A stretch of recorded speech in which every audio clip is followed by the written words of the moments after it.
Saya dan suami berniat ingin mendaftar haji, tapi uang kami kurang sekitar 25 juta. Sudah kami coba pinjam ke abang dan ke kakak agar bisa cukup, tapi belum bisa. Apa bisa kami ikut talangan haji yang dibuat oleh bank? Datanglah kita ke bank konvensional. Assalamualaikum, selamat pagi katanya. Mana mau dia waalaikumsalam? Selamat pagi gitu dia. Saya ini mau beli mobil. Dikasihnya kita duit. Kalau kita pinjam duit, bayar duit berlebih. Pinjam 100 juta, bayar 120, riba namanya. Disitulah letak ribanya. Duit sama duit berlebih, riba. Masuk kita ke bank syariah. Assalamualaikum bank syariah. Waalaikumsalam bapak katanya. Aku mau beli mobil, mau pinjam duit 100 juta. Enggak bisa. Uang dengan uang riba. Kenapa di bank syariah itu bisa menjadi halal? Bapak untuk apa duit 100 juta? Untuk beli mobil. Mana dialernya? Ini. Bank syariah membeli mobil tuh ke dialer. Bank syariah membeli mobil tuh ke dialer. Sekarang mobil punya siapa? Punya bank syariah lah. Mobil itu punya bank syariah. Lalu kemudian bank syariah menjual mobil tuh ke saya secara cicil. Boleh apa tak boleh? Akadnya adalah jual beli. Itulah yang disebut dengan murabahah. Murabahah artinya permodalan dapat untung. Siapa yang mengasih saya modal beli mobil tadi? Bank memodal. Bank membeli mobil, maka sebetulnya bank dapat untung dari akad tijaroh. Tijaroh itu dagang, menggale bank itu jual beli dia. Jelas? Nah, sekarang kalau mau berangkat haji, akad apa yang mau dipakai? Hah? Kalau tadi kan jelas, mobil itu dibeli. Sekarang mobil itu punya bank. Lalu saya membeli mobil.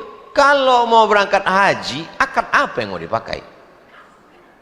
Kalau duit sama duit bertambah maka riba. Menabung aja. Tapi Pak Ustadz, kalau menabung ini kapan berangkatnya? Nabung cukup, setor, bayar, berangkat. Tak berangkat pahalanya udah dapat. Sebetulnya kita ini mau haji atau mau foto-foto, biar supaya orang tahu kita sudah haji. Berapa banyak orang tak haji dapat pahala haji, berapa banyak orang haji berkali-kali tak haji. Nah, oleh sebab itu mudah-mudahan kita haji dan dapat pahala haji. Amin.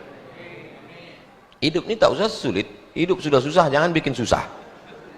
Apa hukumnya menyembunyikan kebatilan serta melindunginya, sehingga kebatilan tersebut sudah menjadi fitnah di tengah-tengah masyarakat? Saya pertanyaan-pertanyaan yang ngambang-ngambang ini tak suka saya.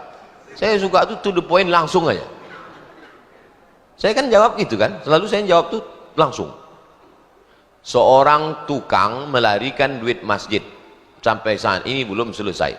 Apakah hutang tersebut menjadi tanggung jawab pengurus? Apakah hutang itu dipertanggungjawabkan di dunia dan di akhirat? Ada pengurus masjid memegang duit masjid. Duit masjid itu duit pengurus atau duit umat? Umat mengangkat pengurus secara musyawarah, diangkatlah ketua masjid, namanya Abdul Somad. Nih ketua masjid. Lalu Abdul Somad beserta jajarannya mau memplester Masjid Ibadur Rahman Jalan Sukakarya. Maka saya mengangkat tukang. Maka saya angkat tukang, saya buat perjanjian hitam di atas putih, MOU, bahwa tukang akan menyelesaikan bangunan.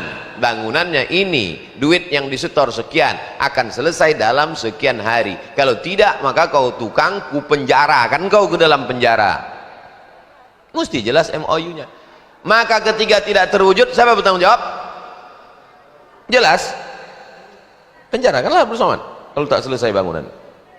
Oleh sebab itu maka wa amruhum syura bainahum, orang beriman itu bermusyawarah dalam memutuskan suatu perkara. Ini masalah amanah umat oleh jamaah. Makanya kalau ada pengurus minjam duit, Ustaz Somad, ya ini ada jamaah minjam duit. Itu bukan duit kita, saya bilang. Duit masjid itu duit umat. Saya diangkat jadi ketua masjid, maka kuasa saya. Kalau sampai duit itu hilang, saya lah bertanggung jawab di hadapan Allah, daripada saya bertanggung jawab di padang mahsyar, mempertanggungjawabkan amal lagi, mempertanggungjawabkan mata, telinga, tangan, kaki, hati, pikiran lagi, mempertanggungjawabkan dia pula lagi. Banyak betul lah tanggung jawab kita ini. Oleh sebab itu hati-hati tentang masalah amanah ini. Beras sama makanan lainnya diberi sama. Pak Ustadz, akikah beras sama makanan lainnya diberi sama kakaknya boleh?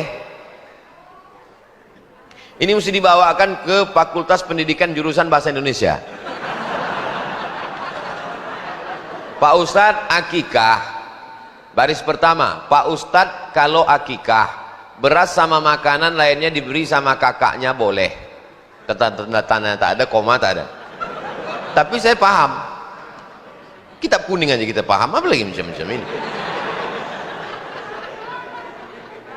Si adik ini anaknya lahir, si adik ini adik paling kecil, anaknya lahir, datanglah abang sama kakak-kakaknya ngasih beras, kasih beras kambing dari dia, lalu dipotongkannya kambing, beras tadi makan. Boleh tak dia akikah kenduri anaknya pakai beras yang dikasih?